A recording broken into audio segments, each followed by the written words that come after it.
Welcome to 100 Yards of Football this morning. It's my NFL Legend video. Today I'm going to highlight Charlie Joyner, wide receiver, San Diego Chargers, Houston Oilers, Cincinnati Bengals, and by way of Grambling State University.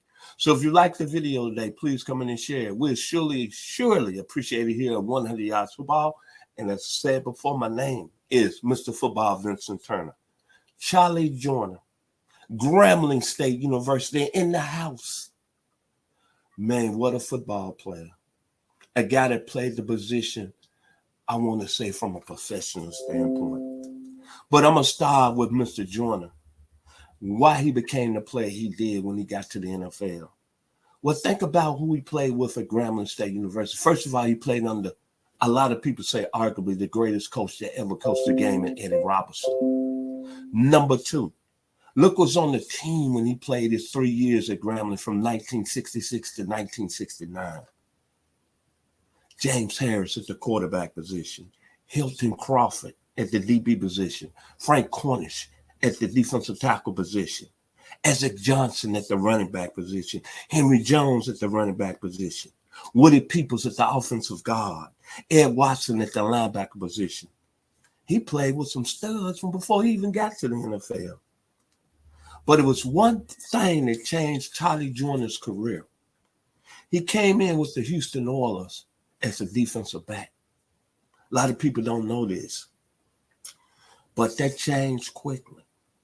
He tried to tackle a great running back out of Syracuse University by way of the Denver Broncos by the name of Floyd Little. And he got knocked out cold. And from that standpoint,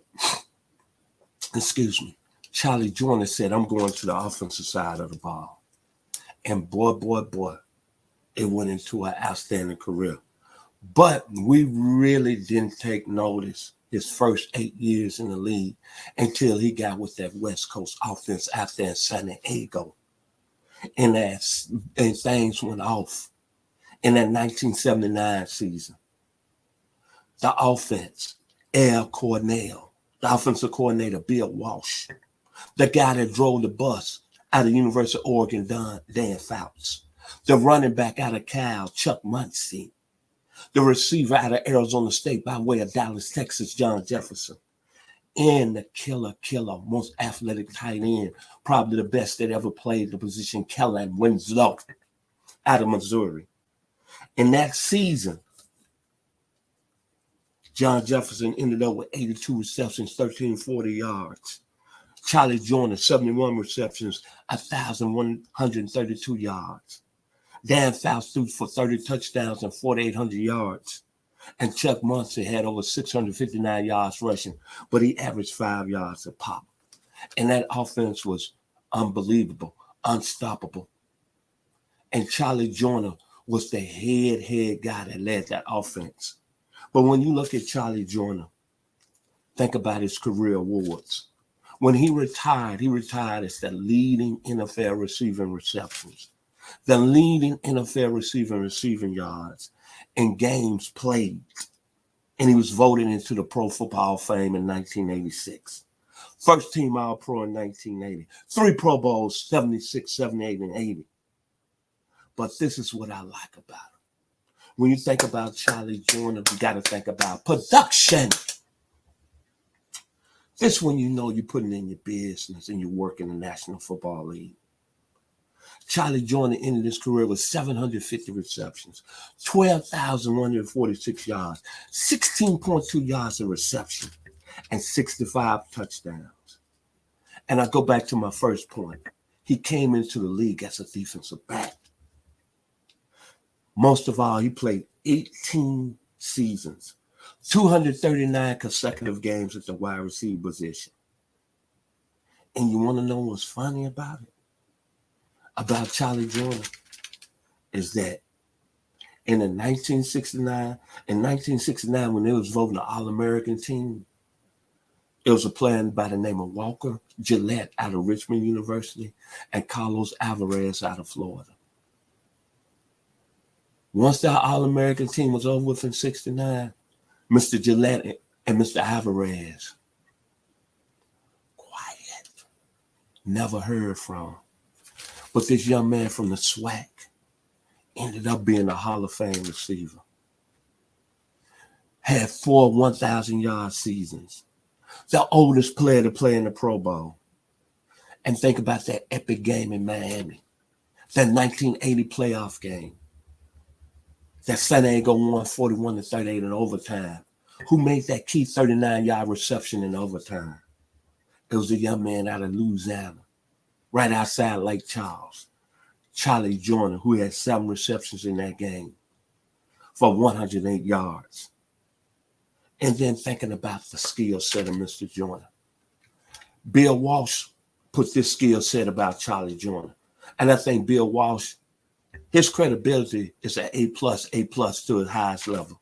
What he said about Charlie Joyner, the football IQ, one of the most intelligent football player he played, he coached. He coached. A+. Precise route running, A+. The master of art of receiving, A+. Excellent speed, A+.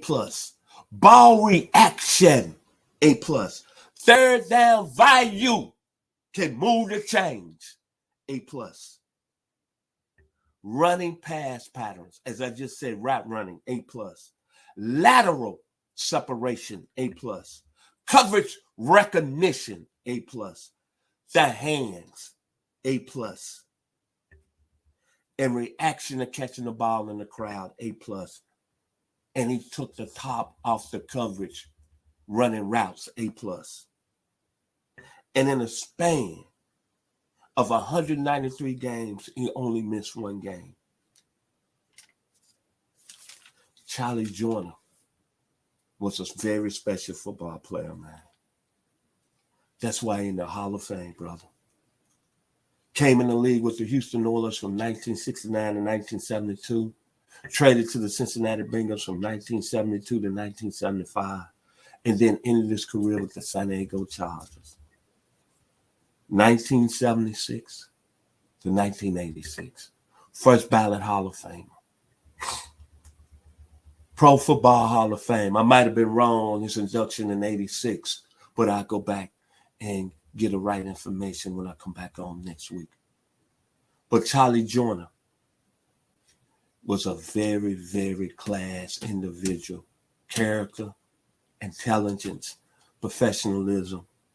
586 receptions as a Charger, but most of all out of Grambling State University, playing under arguably the greatest football coach ever to coach college football at his highest level.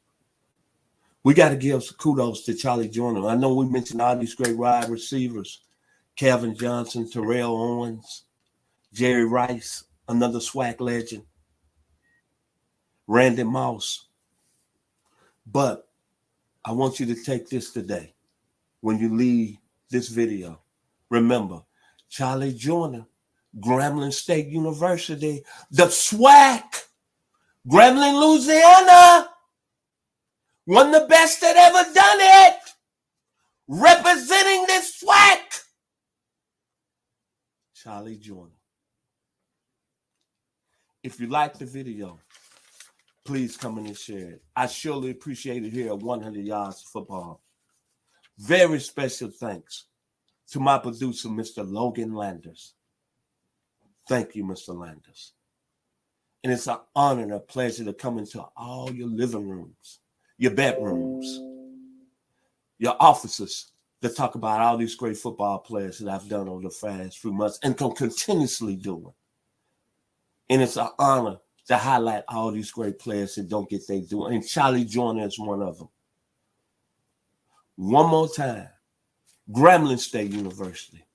By way, the Houston Oilers, Cincinnati Bengals, and the San Diego Chargers. So when I think about Charlie Joyner, I think about the great group, Sly and the Family Stone. And it comes into my heart. Hot fun in the summertime. The inner spring. Here she comes back. Ha, ha, ha, ha. Them summer days. Those summer days. Hot fun in the summertime. Charlie Joyner had a lot of fun after in San Diego when he was a San Diego Charger. If you like the video, please comment and share it. I'm your host, Mr. Football, Vincent Turner. Please have a wonderful week. Charlie